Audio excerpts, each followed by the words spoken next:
I think that, he's routine, and the team is conditioned in routine to play that style that allows him to get the rebounds. And I think that's the hardest thing for a guard. And he's one of the best rebounding guards ever. And obviously, you and Russ both went to UCLA. You know it. and you have some feel, you know him a little bit off the court.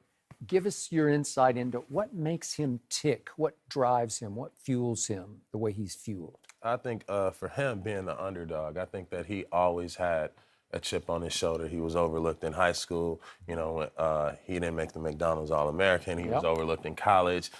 People didn't think that he would mature and become who he is. And now he's up against, the superpowers. So for him, he's going to always carry that chip. I liken him to Michael Jordan, just because of his competitive fire and nature and, it's him against anybody, him against the world mentality. So, I think he's great. I think he's going to be great, and that chip is what's going to continue to drive him. How much freer is he that now that KD is in Golden State and he gets an opportunity to showcase his full arsenal?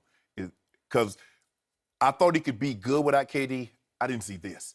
Well, I expected him to level up. Right. And, that's exactly what he did. When not having KD there, he doesn't really have to answer to a compliment. I think the team is going to be complimentary to what he's doing.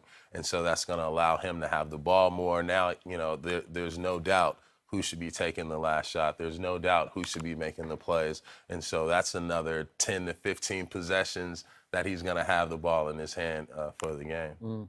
So you were a scoring point guard, and I checked your first full year starting in Charlotte, you averaged 5 rebounds a game, which is it's pretty good actually for a guy your size. What do you say, 6'2"? 6'2", right? yeah. And what do we say Russ is? I don't know. Is he 6'3" maybe? Maybe 6'3". I was thinking 6'2". Have you stood next to him and Yeah, said, he's tall. Yeah, 6'3" for sure. 6'3", yeah, okay. for sure. But when this little man, comparatively, is getting 18 rebounds, 17 rebounds, averaging 11 rebounds, I've never seen anything like that.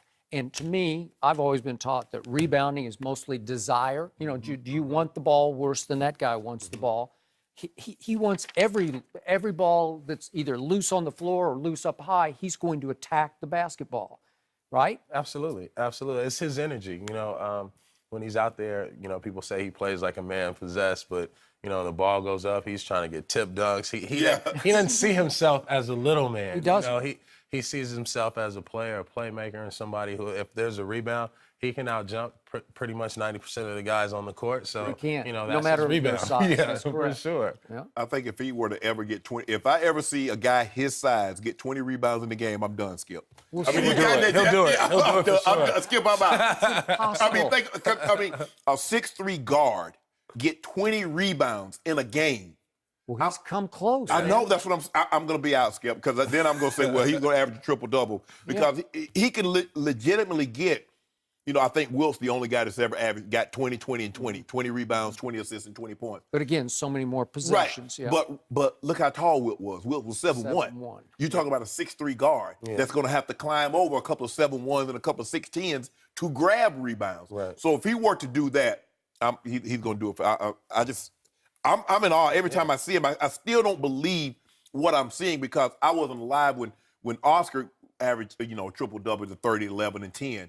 But to actually see this guy do it, and you see him do it every single night, you're just like, well, one night he's going to just show up to the arena and he's just not going to feel it. And Oscar was a small forward, top 6'5"-ish, Right. and was played cool, nonchalantly, like he's the complete flip side of what you're seeing with Russell. Yeah. And so to see him do it night in and night out, his energy level never seems to taper off. Whether it's the first quarter or the fourth quarter or the game or in a back-to-back, he's the same.